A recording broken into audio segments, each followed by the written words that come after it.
Hola fam, and welcome to another episode of Latina Geek Dream Daddy Part 3.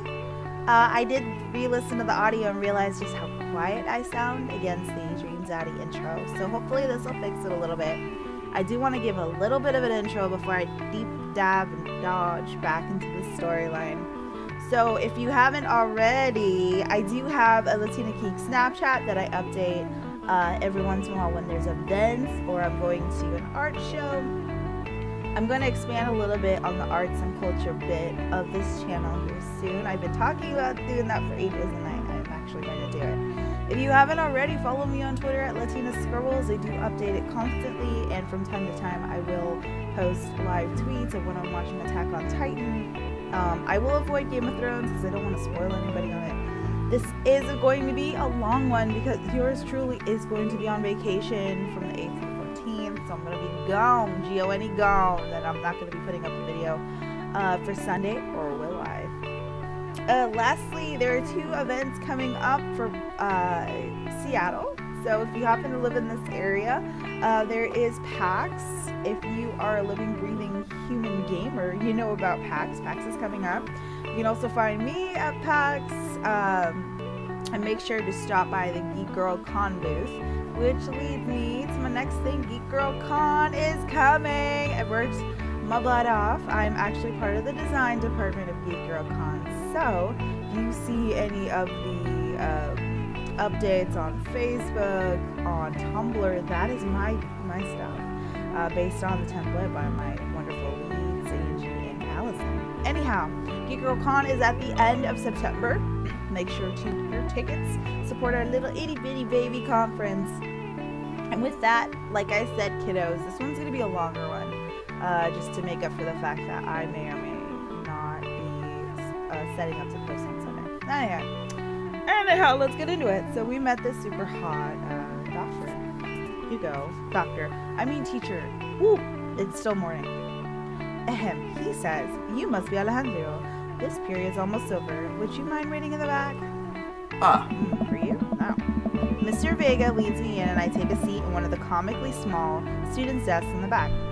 I might get stuck in this. Alright, where were we? Now, who could tell me about the unreliability of the narrator in J.D. Selinger's Catcher in the Rye? Yes, Colin? Colin stand-up does the thing where he blows into the crook of his elbow to make a fart noise. The whole class erupts into laughter. His farts are always going to be funny. Alright, everybody. Very funny, Colin. Please sit down. Now, Holden Caulfield is an unreliable narrator in a sense that the bell for the end of the period rings. All of the students immediately get up and break for the door. Whoa!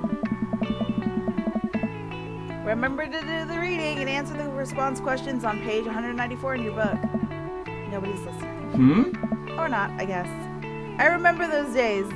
I was always waiting for the bell. Mr. Vega turns to me and says, "Hot and sigh. Middle schoolers, right? Don't you teach high schoolers?" Both. You know, budget cuts. Right. Oh. Thanks so much for coming in. No problem, Mr. Vega. Please call me Hugo. I don't normally do these impromptu parent-teacher meetings, but as I'm sure you know, Amanda's a very bright student, and I'm concerned about her recent behavior. What's going on? Amanda has never been the most engaged student, but I know she cares. Recently, though, she's been falling behind. She's not completing assignments and has been doing rather poorly on tests. I normally chalk this up to senioritis, but this is strange, I thought. Amanda always shared everything with me. I hadn't even crossed my mind that something might be wrong. I just wanted to ask, is everything okay at home? We just moved, but it was only to the other side of the town. And Amanda was more excited about it than I was. See if you can talk to her about it. I know she values you a great deal and would appreciate your guidance if she keeps heading down this road. I don't know how important art school is to her, and I would hate to see her miss out on the scholarship money she clearly deserves. I'll make sure to talk to Amanda. Thanks for letting me know, Hugo. Anytime. On my way out, I stop. Thinking for a moment, I turn to Hugo. Hey, Hugo? Yeah. They ever catch that right? Oh. God damn it. Yes. Oh my god. Ah, the dad jokes. I leave the classroom and make my way out of the school. I'm still a bit in shock that Amanda was able to hide this so well from me. She's always been such a force for positivity in my life, especially after we lost her father. Also, didn't she not get into photography school? Amanda must be done with classes for the day now. I'm sure she would appreciate a ride home. Maybe I can talk to her about what's going on. I pull up to the carpool and Amanda hops into the passenger seat. So, did you have fun gossiping about me? Mr. Vega and I actually just gossiped about our celebrity crushes. So you talked about Mario Batali the whole time. It was a very productive meeting. I'm pretty hungry. Can you maybe grab some dinner? Sure thing. Yeah, let's make something at home. Cool. I think with our powers combined, we could throw together a gourmet meal worthy of the Food Channel. I don't know about that, but I can promise you it will be at least edible. Hey! That's the spirit. Oh. We drive in silence for a short while. Amanda plays a game on her phone. I should say something. You know, sometimes when a kid gets older, they find that they have to keep things hidden from their parents. And that's okay, but sometimes that's what kids do. And that's okay, but also sometimes it's good to have the parents' perspective because, you know, the parents have also dealt with similar situations. And maybe they're a little cooler than you give them credit for. Anyway, I'm trying to say is that it's good to share. Love you. Have you been reading my tweets? You have a Twitter? What? No, never mind. Look, sweetie, Mr. Vega said you haven't been participating in class and that you're not turning things in. Oh, I'm fine, Pop. Senioritis and all that. I thought you liked Mr. Vega's class. It's fine. He's fine. We pull up to a stoplight and I eye Amanda. She's still texting. Just, I want you to know that you can talk to me about anything. Aww. Oh, this conversation. I can tell whatever it is, she doesn't want me knowing about it, and that's frustrating. I heard MR is going to that fancy art school in California. That's exciting. Yep. Are you bummed that you guys aren't in the same school? Ooh. Yep. Amanda keeps texting. She stifles a laugh. What's so funny?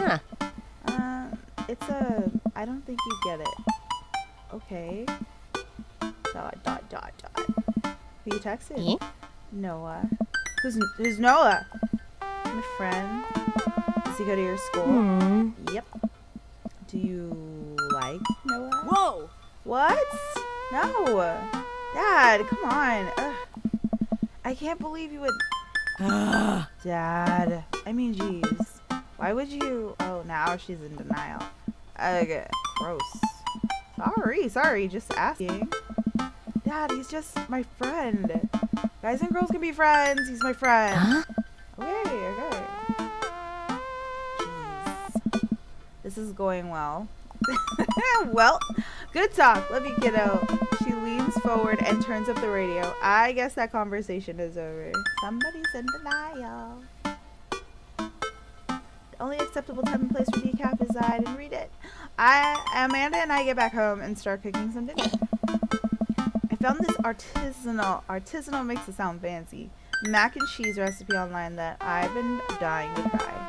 Artisanal, there's 2 ingredients to mac and cheese. Mac and then cheese.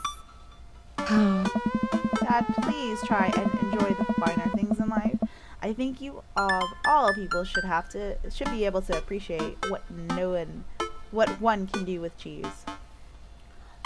For the record, I'm not drunk. It's the morning and I just had my coffee. So, forgive me. Also, a really solid cheese has cream cheese and some truffles in it. Plus, it has bacon in it. Aren't we as a society collectively over bacon? Aww. Bacon never stopped being good. It just has a PR problem. We get to work on the recipe. Amanda measuring things out and handing them to me to dump in the bowl so I can feel useful. Amanda puts me on bacon duty so I can chop a bunch and toss it into a pan to get it sizzling. The key to good mac and cheese is a balance of texture and flavor. Pops, not only are we gonna want the fullness of cheese and bacon, but we also need to counterbalance it with the crunchy mouthfeel of breadcrumbs. Mouthfeel? What's a mouthfeel? You know, eat stuff and texture. Listen, I've been watching a lot of Food Channel, and I honestly don't know what it means, but it makes me feel sophisticated to say it. Oh, no, I get that. Every time I watch that channel, I just feel, in order, hungry, jealous, insecure about my cooking ability, and hungry. Again. I like the mouthfeel of that sentence. Oh my god. I mean, mouthfeel isn't just about food. It's also about words that are fun to say. Gregarious. Mistress. Cattywampus. Discombobulous. Huh? All of a sudden, the bacon bursts into flames. I must not have been paying attention to how hot the pan was. Fire! Fire! Oh my god! Fire! I run around the kitchen looking for anything to put out the fire. I grab a cup of water and Amanda snatches it out of my hands. No. She puts it down and calmly grabs the lid from the pantry and she places it on top of the flames and turns down the heat. I finally calm down. Did I almost just burn down our house because I was too busy saying silly things? Indubitably. Cool. Who wants takeout? Amanda and I order some Chinese food and I eat it on the couch of our new living room. She flips on the TV. Oh, cool. Long Haul Ice Road Paranormal Ghost Truckers is on. What? Oh, wow. Your favorite, right? I do love ghost adventures. Don't hate me. Oh, hell yes. They make it over the Canadian tundra before the ice road melts, but they're also hunting ghosts. Eh? You wanted us. You got us. Also, the trucks are haunted. This is an episode I've already seen, but it's one of the best. Callum and Flint Dogbone, the twin brother truck driving and ghost hunting duo, find themselves in the greatest peril yet. Oh no! The ghost done got control of the truck. I can't steer on them there damn ice roads. Let me use this EVP meter to try and communicate with the spirits. Flint, we're about to die. Oh, I almost got it. If you listen carefully, it sounds like it's saying, you're going to die. That's because we are about to die. This is our. The episode ends and Amanda excuses herself to go and start the arguments on the internet. I stay up a little longer, curious about the exploits of Callum and Flint Dogbone, about their disastrous ice road accident. Afterward, I call in the bed and get a good night's sleep. Always try your best at everything. Daddin' hard, daddin' long. Grab a full glass of water in the morning to help wake up. That's something I did not do. No, sir.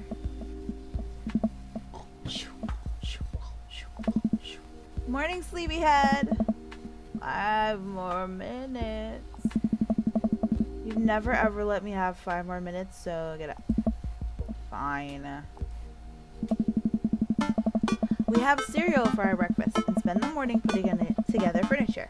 Amanda is much better in interpreting the tiny manuals. We're able to put together a few shelves and one desk, and I'm pretty sure it was supposed to be a bookcase. So, you excited for the cookout today?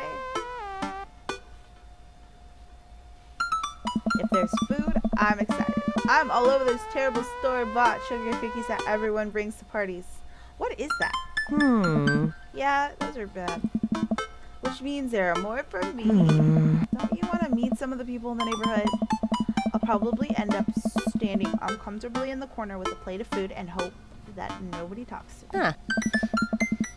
Dad, you're a beautiful work in progress. We'll get that butterfly to emerge from the cocoon. The social butterfly. Well, we better start getting ready. We definitely don't want to be late. Whoa! What? No, we have to be fashionably late. Who shows up to a cookout on time? You know what? We're going early just because you said that. I head out the door and Amanda reluctantly follows. We walk across the street to Joseph's house with a store-bought veggie plate. We don't want to risk burning down the house again. Sugar. I guess we're not as early as we thought. Joseph's backyard was already packed with people, and the smell of hot dogs wafts through the air. Small children run through a sprinkler, and adults chat in small clusters. I set our veggie plate down on the table next to the 2 other veggie plates. Hey, there's Joseph. I wave to get his attention. The moment he sees us, he jogs over, arms open. Welcome. I'm glad you 2 are here. And you brought veggies. Let me introduce you to my family. Kids, come over here. This is Chris, my eldest. Hi. Oh. This is Christian and Chrissy. They're twins. You named them the same. Okay. What? They stare creepily and say nothing. Oh. Wow. Then, of course, there's our youngest Krish. Wait. Where's Krish? Maybe Mary put him in his crib. Oh, no. It's the woman from the bar the other night. What is she doing here? Oh, and how could I forget my lovely wife, Mary? Ah. Josh pecks her on the cheek. She smiles. Ah, Mary, sweetheart. Did you put Krish to bed? They all have the same name, guys. Ah. I'll have to get a lick for him. Hmm. What? You'll have to... Joseph takes a moment and regains his composure. Mary, this is our new neighbor, Alejandro, and his daughter, Amanda. Hmm. I shake your hand, but I have a glass of wine I need to attend to. I love her. Nice to meet you, Mary, for the first time ever. Charmed. Well, I have to go over there now. Mary leaves. Oh God, this is so awkward. I wonder if Joseph knows. I wonder if Mary knows that Joseph knows. I wonder if Joseph knows that Mary knows that I know. It takes all of my energy not to run away from the barbecue and start fresh in a new city. My wife has a wonderful sense of humor, but please, you two, enjoy the barbecue. All the guys are super excited to see you. Here, let me introduce you around. Let me introduce you to Damien. Joseph beckons a tall man in gothic attire over to the conversation. Ha ha ha ha ha. He looks like Matthew Mercer. Oh God. Oh God. Okay. All right. Sorry. Composure. Coffee. I know this is a daddy simulator, but there is a lot of reading and not a lot of pauses for me to drink my coffee, so excuse me. Good eve, friends. Oh. Damien, this is our new neighbor Alejandro. Ah, so lovely to meet you. Damien shakes my hand and then bows. If you've ever interested, it would bring me great pleasure to host you for a spot of afternoon tea. Wow, yeah, that sounds rad. Splendid! Well, I must be off. Perhaps our paths shall cross again. Flounce. What a classy dude. Wow, I think I actually met everybody else. Oh. Great! I bet you're excited to get to know everyone better. Hope you both enjoy yourselves. Amanda and I mill around and try some of the food spread on the table. I pick at some deviled eggs, and Amanda grabs a small paper plate and immediately begins piling it with baked goods. I don't want to have to make friends. Ugh. Come on, Dad. Who are you going to party with when I go off to school? I don't want to have to do pleasantries. Dad! They're going to talk about the weather! Probably. What is it people are most guilty about talking about at parties? The weather in Seattle, like how hot it is right now, and diets. Oh my God, diets. Go, do it, make a friend. But how could I possibly abandon my own child at a social function? That is bad parenting. This plate of cookies is my new dad. Bye! Amanda shoves me into the center of the yard. Well, here goes nothing. I look around the party and I'm surprised to see familiar faces. Isn't that the barista from the Coffee Spoon? Damn, he's so fine. Didn't I meet that guy at the bar and probably make out with him and touch his butthole? Didn't that guy throw a frisbee at my head? So I was listening to last podcast on the left, or was it round table? Anyway, they said he looks like Henry Zabrowski, which I totally disagree with, but now I can't not see Henry Zabrowski, so thanks guys for ruining that. That mysterious goth guy. Isn't that Amanda's teacher or Hugo? Hey, I know Craig. And you're the lady Betty baby. Wait a second, all these people live in our cul-de-sac? That can't be right. I better investigate. Talk to Hugo and Craig. Oh. Matt and Hugo seem embroiled in an intense discussion. Craig looks on, smiling politely. I walk over to say hello. Well, I don't think it's fair to try and compare two art movements. Wow. Let's do this again. Well, I don't think it's fair to try and compare two art movements like that. Periods in art only exist because they're a unique byproduct of the social and political climate at the time and place. And to try to take something like the Rococo period and compare it to the postmodernism in America, you're completely disregarding the context in which an work of art was created. True. Matt and Hugo seem to be busy talking that they don't notice me. Right, Gleason? Dude, I have no idea what's happening. Well, read a book. Listen in on Matt and Hugo. That kind of comparison just eliminates the reason art movements are so important in the first place. You're not wrong, but I think there's no harm in comparing one work of art to another. You could definitely say one painting is better than another if you're evaluating technical skill from a purely formalist standpoint. If I showed you Matisse and then something by the Dutch masters, which one would you say shows more technical prowess? I'm so lost right now.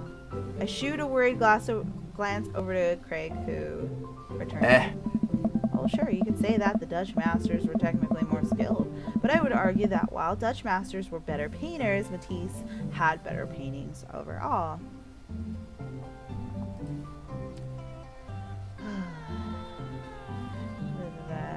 I have no idea what you guys are talking about. We were just discussing the importance of context when talking about artwork.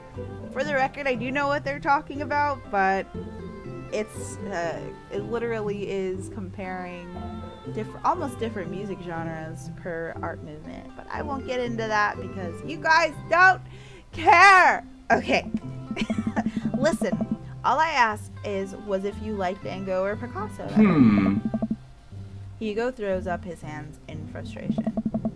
But they represented two completely different art movements. How could I possibly choose between thick, creamy impasto post-impressionism and the abstraction beauty of cubism? Man, that's all way above my head. Me too. Hey. Haha, it's all good, man. The cool thing about art is that we all perceive it differently. A single piece could have totally different effect on each person that looks at it. And that's awesome. Just 1 minute about that. Hugo, please. Hey. Sorry, I get really fired up about art stuff. See, I could see these two together. I see that. Very hot. Alejandro, how are you liking the neighborhood? It's pretty nice. Everybody's been super friendly. Hey. Seems like your daughter is fitting in just fine. Map points across the yard where Amanda, Daisy, and another younger are playing. They're all sitting cross-legged in the grass, picking weeds and weaving them into little flower crowns. It's just pretty adorable. The girl I don't recognize drives over to us. What is it, sweetheart? Aww, cute. It's a flower crown. I thought you'd look cute in it. Hey, yeah. Well, there's only one way to find out. Matt takes the flower crown and places it on top of his head. Am I cool now? The girl stares at him, thinking it over. Nope. But you're slightly less uncool than you were before you put it on. Hey. Ha. Hey, Alejandro. This is my daughter. Hello. I'm Carmencita. Huh. Amanda comes over with Daisy in tow. I'm just picturing all the people that stumbled over that name. Carmencita. Anyway. Dad, look, I'm making friends. Are you making friends? You better be making friends. Yeah, actually, Amanda, you remember the cool barista from the coffee shop and my old college friend and your teacher? Oh, hi, Mr. Vega. I didn't realize we were neighbors. Yeah. You still gonna get me that overdue term paper? Aww. Great seeing you. Awkward. Amanda finger guns her way out of the conversation like a champ. She learned the finger guns move from me. Very proud. Oh. She's definitely a charmer. Speaking of which, where did my son Whoa. go? Hugo looks around on the party. He must finally spot him because his eyes go wide. Huh? Ernest Hemingway Vega, are you smoking? Is really? Ernest is holding a lit cigarette. No. I see Ernest across the way. He casually takes a long drag of his cigarette and puts it into a gutter. Unbelievable. Excuse me. Hugo marches over to Ernest and I turn my attention to Matt and Craig. Kids, right? Hey. Man, I did not envy Hugo. That last barbecue we had, Ernest tried to shove a sparkler Down Joseph's pants. Nearly burned down half the yard. And the barbecue we had before that, he actually burned down half the yard. And then it spread onto my lawn and burned down half of my yard. Hugo walks back over, practically dragging Ernest. But look at this little deadbeat. Look at this. Hey everybody, sorry about that. Alejandro, this is my son, Ernest. Well, with a name like Ernest Hemingway, what did you expect? Hi, hello. Ernest looks away sulking, his hands deep in his pockets. ... Hugo nudges him impatiently. ... Hey. Nice to meet you, Ernest. What grade are you in? Doesn't matter. Oh. Ernest. Okay, I'm in 8th grade. God, are you happy now? I'm sure you're just dying to know. Yeah, good for you. Can I go now? I'm tired of talking to old dudes who blame my generation for the failing economy. Sure. Ouch. Ernest. Oh yeah, because I'm totally embarrassing you. Ernest puts earbuds in and storms off to stand in the corner. Well, that was certainly something. He seems nice. Hugo puts his head in his hands and sighs. I'm sorry. He's having a really rough time. As much as I want to be the cool dad, I have to be the authoritarian dad, and he clearly resents me. I mean, I think as a dad and a teacher, that's about as authoritarian as you can get. Honestly, are any of us cool dads? Is it even possible to be a cool dad? What? I'm cool as a cucumber. Hey, yeah. See, that right there, you can't say that. I don't know. My kids think I'm cool. But for how long, Craig? How long do we get to be cool dads? Oh. I don't know. Hey! I think we just have to accept the fact that as dads, we become the machine that we once raged against and accept our fate to unironically wear socks with sandals. Your kids may think you're cool now, but the moment they hit puberty, man, you're doomed. Amanda's 18 and she still thinks I'm cool. I yell across the yard to my daughter. Oh, God. Amanda, I'm cool, right? Amanda just laughs. She keeps laughing. She laughs forever. I see your point. Oh. As much as we all want it, I don't think it's as important to be a cool dad as it is to be a good dad. We can't all be best friends with our kids. Yeah, it just doesn't work. I mean, look at me and Ernest. Our job as parents is to make sure our kids turn out okay. Yeah, you're right. But it'd be nice to have it both ways. Hearing these guys talk about this makes me think of my relationship with Amanda. We got along so well, but there might come a time when it won't be like that. Is college when that happens? Don't let us eat up your time, Alejandro. Go meet some of the other people around the neighborhood. So, just saying, my more formative parent fighting years were in high school, whereas in college, like, I was calling my parents all the time about recipes. All right, so who do we want to talk to? Robert, Brian, Joseph, Jim, Brian, Jim. All right. I spot Joseph's chatting with Damien by the grill. I wonder what they're talking about. I walk over to them. So, I'm curious. Can you walk me through why you had your house painted black? God damn it.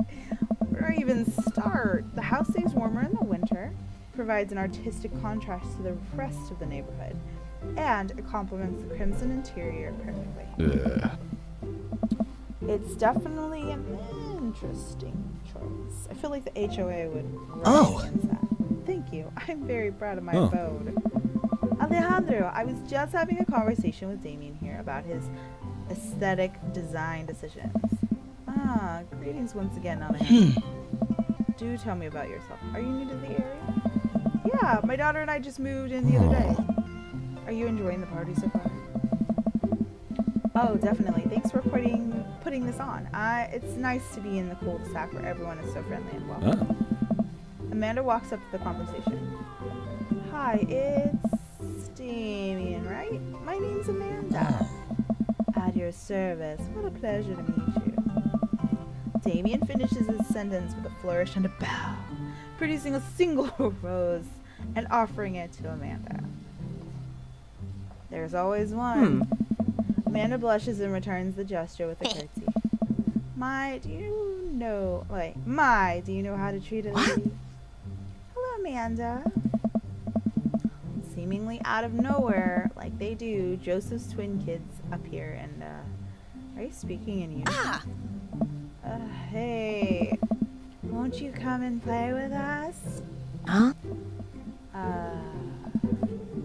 Come play with us. Forever. Guys, enough with the creepy twin shtick. We talked about this. Christian and Christy slowly back away. Where do you think they got that from?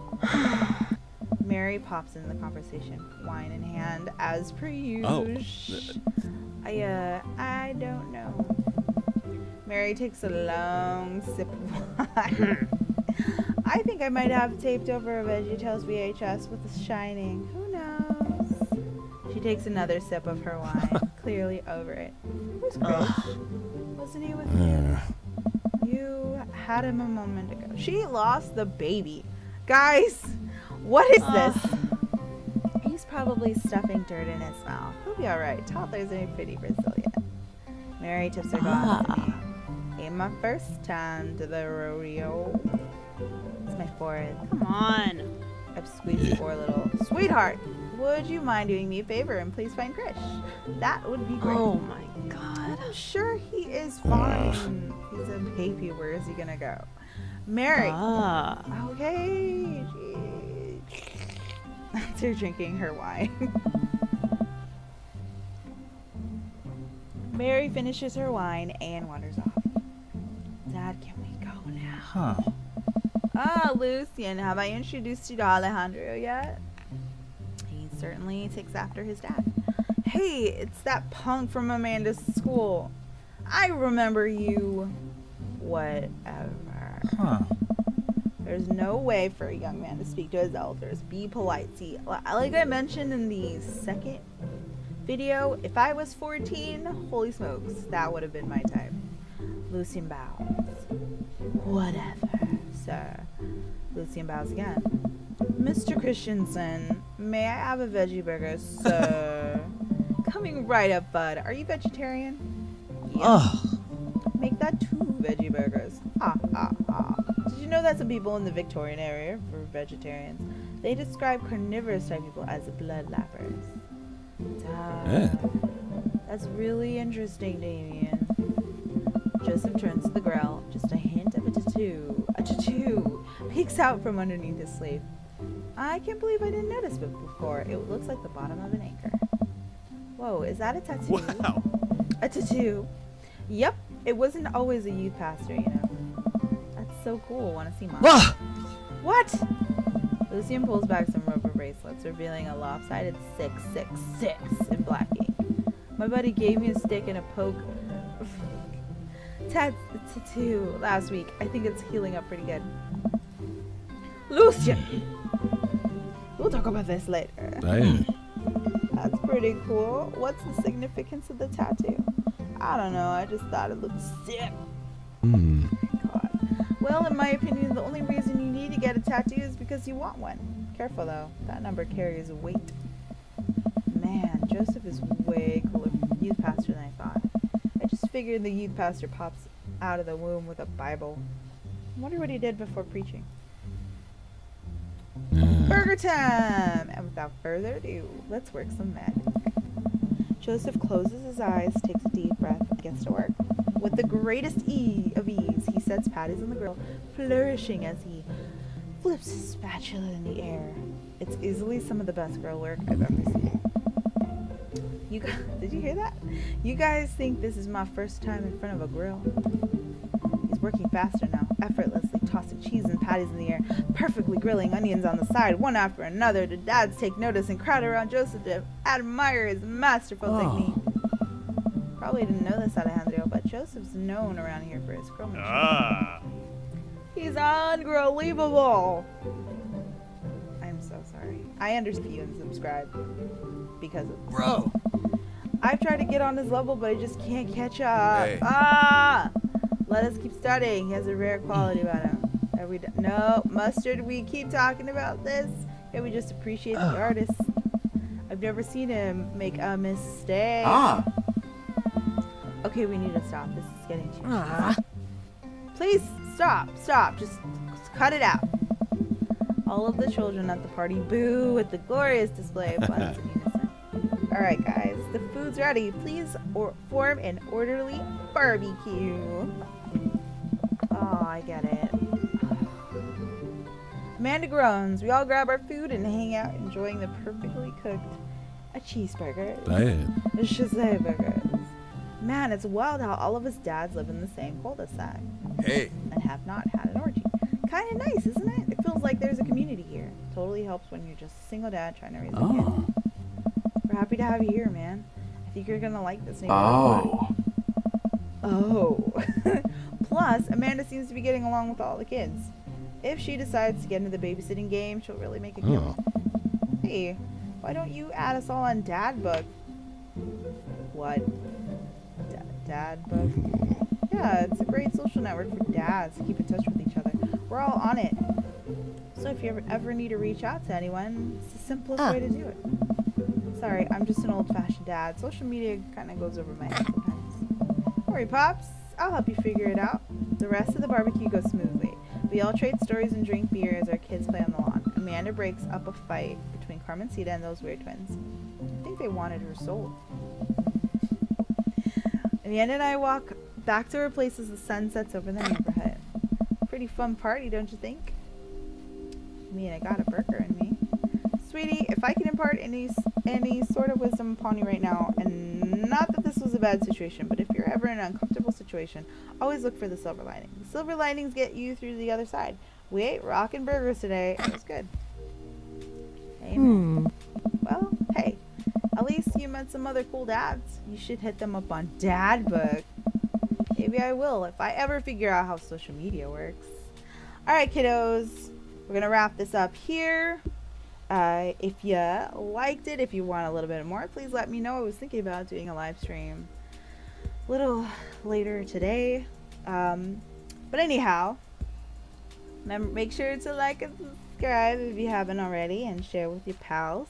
I will be figuring out some more content in the future. I will be heading out Tuesday for my little mini vacation, so I wish you all the best. Hope you like this video, and I will see you again in 2 weeks. Bye now.